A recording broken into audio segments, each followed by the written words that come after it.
warahmatullahi wabarakatuh. Kami dari kelompok 6 akan menjelaskan tentang konsep pembiayaan Al-Qardu dalam perbankan syariah yang beranggotakan saya sendiri, Farihatus Solihah, Sylvia Ayudi Ratnasari, dan Yahya Fuad. Di sini saya akan menjelaskan tentang pembiayaan. Pengertian pembiayaan.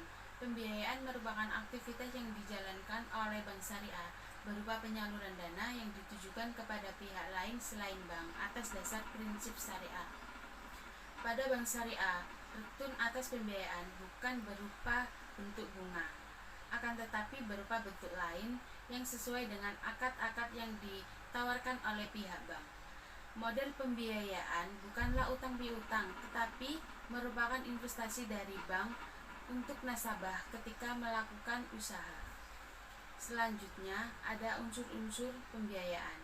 Yang pertama, bank syariah. Yang kedua, mitra usaha. Yang ketiga, kepercayaan. Yang keempat, akad.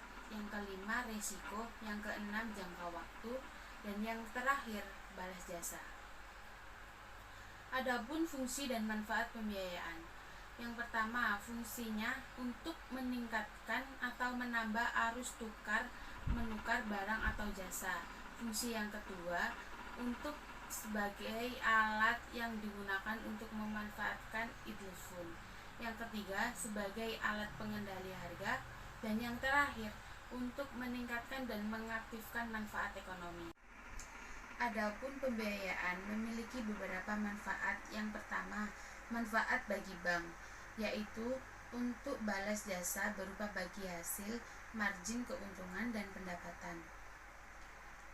Yang kedua, manfaat bagi debitur, yaitu untuk memperluas dalam usaha dan biaya yang diperlukan untuk pembiayaan dari bank syariah relatif murah. Yang ketiga, manfaat bagi pemerintah, yaitu sebagai alat pendorong pertumbuhan sektor real dan sebagai alat pengendali moneter. Yang keempat, manfaat bagi masyarakat luas, yaitu mengurangi pengangguran dan pihak yang menyimpan dana akan mendapatkan imbalan berupa bagi hasil. Selanjutnya ada jenis-jenis pembiayaan. Jenis-jenis pembiayaan dibagi menjadi 5, yaitu yang pertama, berdasarkan jumlahnya. Ada pembiayaan menengah, pembiayaan retail, dan pembiayaan korporasi.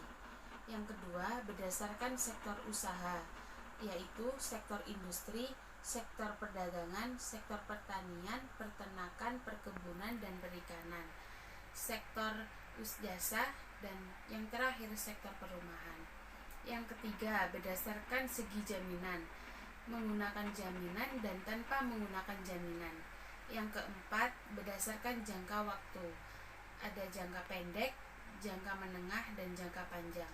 Yang kelima, berdasarkan tujuan penggunaannya, pembiayaan investasi, pembiayaan modal kerja, dan pembiayaan konsumsi. Saya Sylvia Ayudi Ratnasari akan menjelaskan mengenai pembiayaan al-qard atau al-qardu.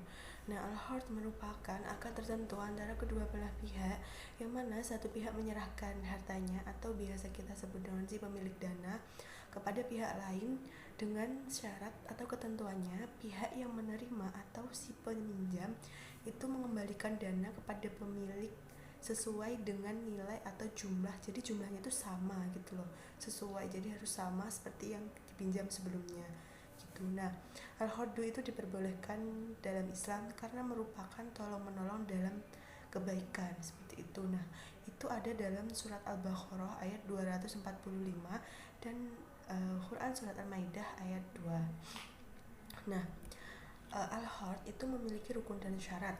Ya, yang pertama itu adalah rukunnya. Rukunnya yang pertama adalah sigot. Jadi sigot itu adalah ijab kabul dengan menunjukkan kerelaan. Jadi misalnya itu aku berhutang dan aku menerima seperti itu. Nah, kemudian yang kedua adalah akidain, yaitu dua pihak yang melakukan kegiatan transaksi. Seperti yang saya bilang tadi, ada si peminjam dana dan si pemilik dana. Nah, yang ketiga adalah harta yang dihutangkan. Jadi harta yang dihutangkan itu harus harta yang apa adanya, yaitu dapat berupa benda, pokoknya diketahui kadar ataupun sifatnya. Jadi pas dikembalikan itu tidak ada kayak perbedaan jumlah seperti itu. Nah, al-qardu juga memiliki syarat. Nah, yang pertama itu adalah syarat dari pihak.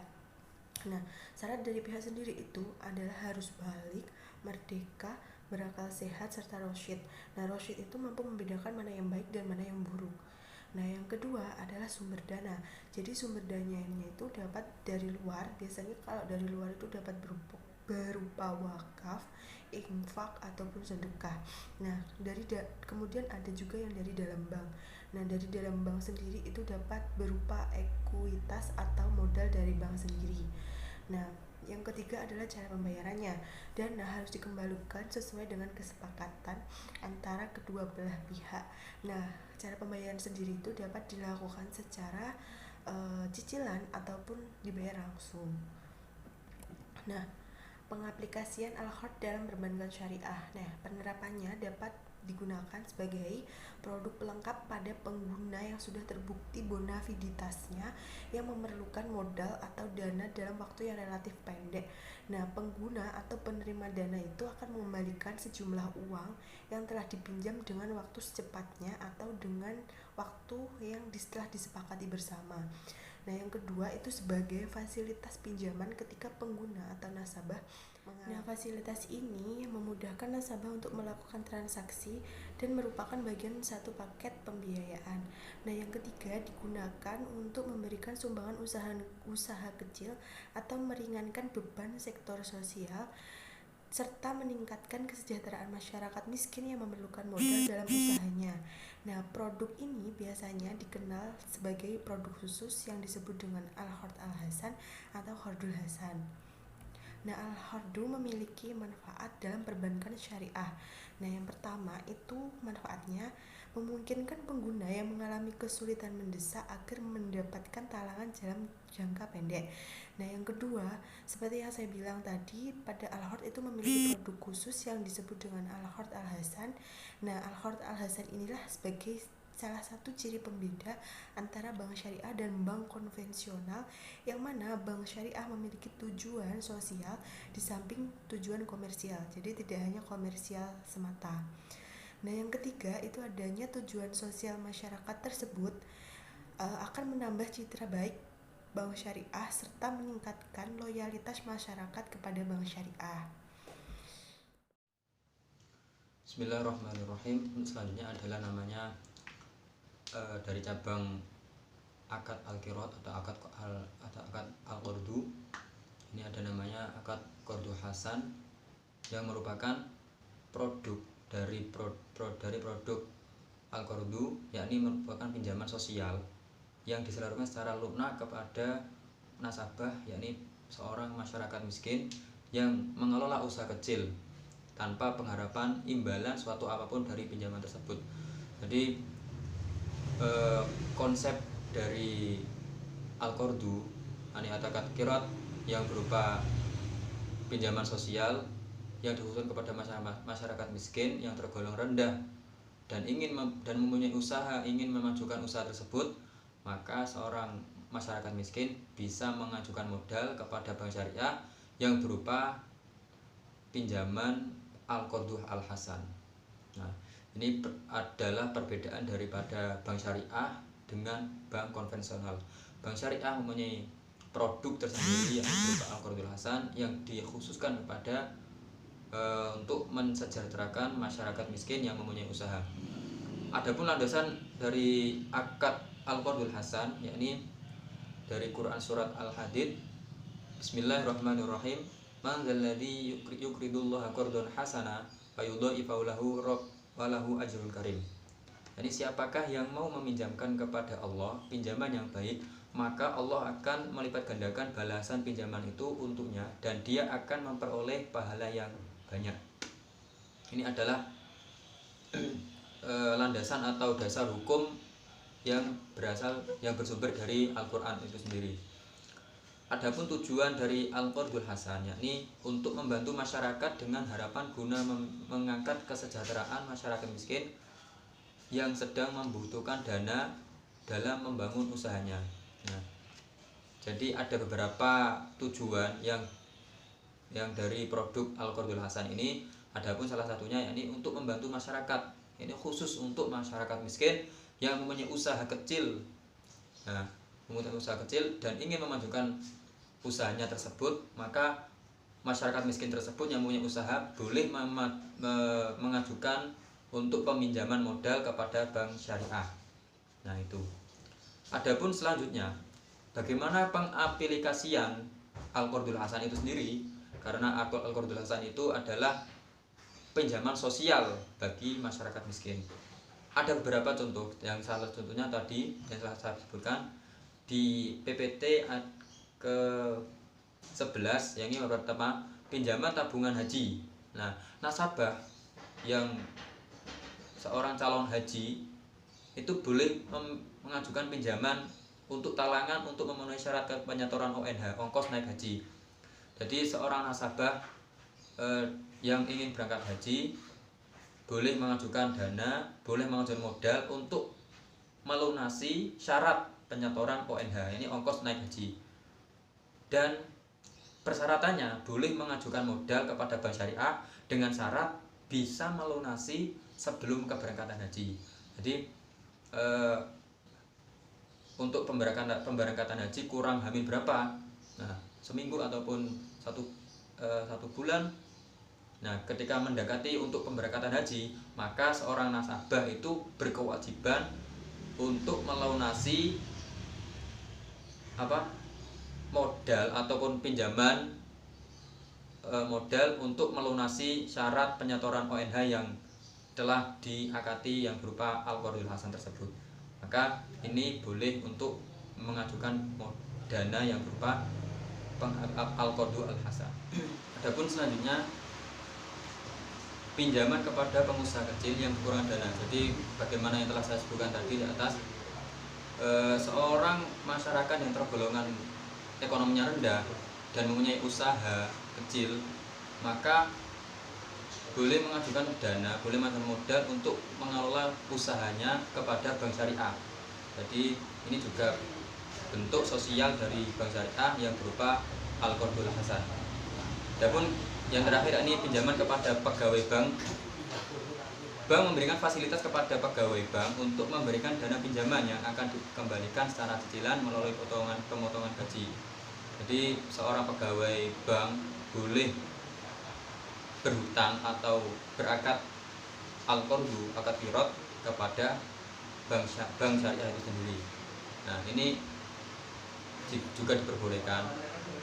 Adapun pinjaman harus dikembalikan boleh lewat cicilan melalui pemotongan gaji tiap per bulannya ataupun per tahunnya, itu diperbolehkan untuk pencicilan untuk melunasi hutang ataupun akad qirad tersebut. Adapun fatwa di SNM UI tentang al-qardu atau akad qirad, yakni yang pertama adapun ketentuan umum akad al-qardu, akad qirad. Yang pertama, al-qardu adalah pinjaman yang diberikan kepada nasabah atau muqtarid yang memerlukan. Nah, itu bagaimana yang telah saya jelaskan tadi, boleh pinjaman yang diberikan kepada seorang muqtarid ataupun nasabah untuk memajukan usaha yang dijalani.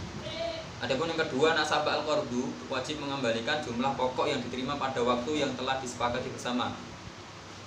Nasabah dan bank syariah itu ada akad ijab qabul, yang dimana akad ijab qabul itu harus ada kesepakatan bersama, yakni jumlah pokok yang dihutang dan juga kesepakatan waktu untuk melunasi hutang tersebut. Nah, itu. Adapun yang ketiga, biaya administrasi dibebankan kepada nasabah. Ini juga ada biaya administrasi yang dibebankan kepada nasabah. Adapun yang keempat adalah LKS atau lembaga keuangan syariah dapat meminta jaminan kepada nasabah bila mana dipandang perlu. Nah, ini diperbolehkan untuk lembaga keuangan syariah untuk penjaminan. Adapun yang kelima, nasabah al-qardu dapat memberikan tambahan sumbangan dengan sukarela kepada lembaga keuangan syariah selama tidak diperjanjian dalam akad. Adapun yang keenam, Jika nasabah tidak dapat mengembalikan sebagian atau seluruh kewajibannya pada saat yang telah disepakati dan lembaga keuangan syariah telah memastikan ketidakmampuannya, maka lembaga keuangan syariah dapat yang pertama memperpanjang jangka waktu pengembalian.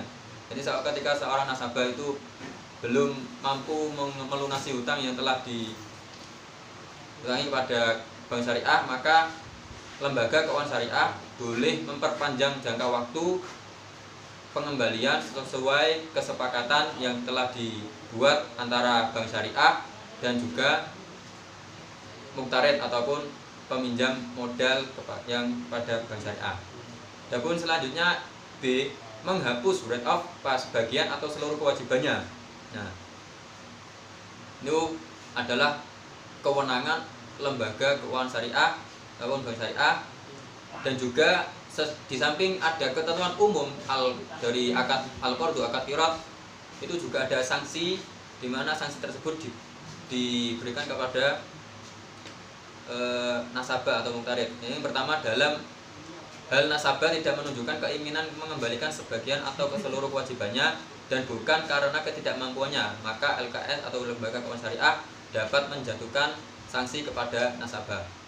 Dan kemudian yang kedua, sanksi yang dijatuhkan kepada nasabah bagaimana dimaksud sanksi yang pertama, maka dapat berupa atau tidak terbatas pada penjualan barang jaminan. Yang terakhir, sanksi yang diberikan oleh fatwa DSN MUI, jika barang jaminan tidak mencukupi, nasabah tetap harus memenuhi kewajibannya. Bisa ditarik kesimpulan pada PPT, bisa dibuka PPT pada halaman 13, skema pembiayaan al-qardu. Nah, di sini dijelaskan ada bank dan nasabah. Kita berangkat dari bank dan nasabah ya.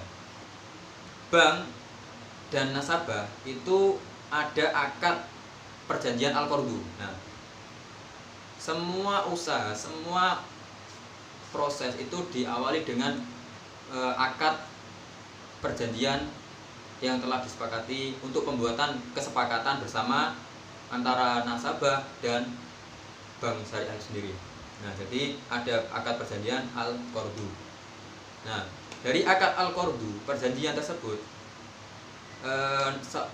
bank itu memberikan modal 100% kepada nasabah, dan nasabah itu harus memberikan tenaga kerja yang dipunyai, yakni berupa proyek ataupun usaha yang telah dijalani oleh nasabah dengan ketentuan pemberian modal, peminjaman modal hutang kepada bank syariah. Nah, maka terjadi proyek atau usaha yang telah dijalani oleh nasabah dengan bantuan modal dari bank syariah. Dari proyek ataupun usaha itu ada namanya keuntungan. Bisa ditarik ke arah panah, itu terdapat keuntungan. Adapun keuntungan dari proyek atau usaha, margin itu bisa diambil dari, bisa diperoleh oleh bank syariah, yakni telah disebutkan tadi oleh pemateri di atas, yakni pada perbankan syariah memiliki banyak manfaat, yakni memungkinkan ke pengguna yang mengalami kesulitan mendesak agar mendapatkan talangan dengan jangka pendek.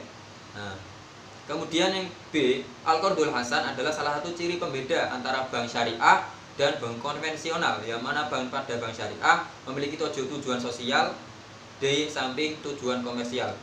Nah, jadi tidak hanya tujuan komersial saja untuk bank syariah itu sendiri, maka ada namanya tujuan sosial yang berupa al-qardu al-hasan yang telah saya terangkan di atas. Kemudian terakhir, manfaat bagi bank syariah itu yang berupa akad al-qardu atau akad qirat, adanya tujuan sosial masyarakat tersebut akan menambah citra baik serta meningkatkan loyalitas masyarakat kepada bank syariah, karena bank syariah itu mempunyai tujuan utama, yakni mensejahterakan umat. Nah, kemudian di samping keuntungan bagi bank, sudah otomatis keuntungan bagi nasabah itu sudah jelas, yakni berkembangnya usaha yang telah dijalani oleh nasabah atau muktarid kepada dari modal yang telah dipinjamkan oleh bank syariah, agar modal yang diberikan itu berdampak besar untuk perkembangan pada usaha yang telah dijalani oleh nasabah atau muktarid. Nah, itu adalah keuntungannya. Dari beberapa materi yang telah kami jelaskan, telah kami paparkan dan kami simpulkan, ada beberapa opini yang kami cantumkan, perlu kami cantumkan, yang telah kami ambil redaksi dari kitab karya ulama salaf. Ini kitab Fathul Qorib. Nah, di sini ada penjelasan bahwasanya tidak diperkenankan bagi pemilik harta bank syariah untuk mempersempit ruang gerak bagi nasabah atau muktarid yang meminjam dana modal untuk usahanya, sebagaimana mengatakan ya. Jadi seorang pemilik modal harta bank syariah itu mengatakan kepada nasabah, janganlah kamu membeli sesuatu ataupun caramu untuk menggunakan uang ini kecuali dengan bermusyawarah dulu denganku, atau mengatakan kepadaku kamu akan gini. Nah, ini tidak diperbolehkan karena nasabah itu juga memiliki kemampuan sendiri untuk berproses, untuk mengembangkan usaha sendiri, tidak digantungkan kepada pemilik harta itu. Kemudian akad kirot, akad al-qardu itu akan rusak itu bila mana tidak sah apabila seorang yang meminjami hartanya memberi batasan tasarruf dengan mensyaratkan membeli sesuatu yang jarang ditemukan wujudnya. Nah, ini juga tidak boleh. Ketika seorang muktarid, ini dijelaskan pada kitab Fathul Qorib itu aufima ay fi tasarrufi fi syai'in la yanqut wujudu ghaliban falu syarrata alaihi syira'a syai'in yang duru wujudu kal khair al baqi. Nah, lam yasiha. Di sini dijelaskan pada Fathul Qorib itu, kitab Fathul Qorib, seorang nasabah itu seorang pemilik harta, pemilik modal bank syariah itu mensyaratkan membelikan modalnya untuk usahanya itu membelikan barang yang dirasa itu sangat sulit ditemukan, ya. Contoh gini, dalam usaha seorang nasabah itu disyaratkan oleh pemilik modal itu harus membeli, contoh belilah makanan yang berupa terdapat yang jarang untuk ditemukan, contoh agar kita itu bisa lebih berbeda. Nah, namun persyaratan yang diberikan oleh bank syariah ataupun pemilik modal itu sangat sulit ditemukan, maka itu hukumnya akad tersebut tidak sah, maka batal untuk akad iqrad atau akad al-qardu tersebut. Kemudian yang C, akad iqrad atau akad al-qardu didasari atas kepercayaan. Oleh sebab itu, peminjam modal tidak harus menanggung ganti rugi pada hartanya kecuali terjadi kecerobohan. Karena akad iqrad ini adalah akad yang didasari dengan kepercayaan atas pemilik modal kepada peminjam modal atau muktarid, maka tidak harus menanggung ganti rugi semuanya karena hartanya itu diserahkan secara kepercayaan kepada nasabah, kecuali ketika ada kecerobohan, maka hartanya itu harus menanggung rugi dari kecerobohan yang telah dilakukan oleh nasabah. Kemudian yang terakhir, akad iqrad atau akad al-qardu adalah akad yang jaiz, yakni tidak mengikat terhadap kedua belah pihak. Ini seorang pemilik harta atau peminjam diperbolehkan untuk membatalkan akad antara muktarid dan pemilik modal. Terima kasih untuk presentasi pada kesempatan hari ini. Bila mana dari awal kami memberikan materi tentang konsep pembiayaan al-qardu atau akad iqrad atau akad hutang piutang, bila mana ada kesalahan Mohon dimaklumi. Sekian presentasi yang kami sampaikan dalam Ihdinas Shiratal Mustaqim. Wassalamualaikum warahmatullahi wabarakatuh.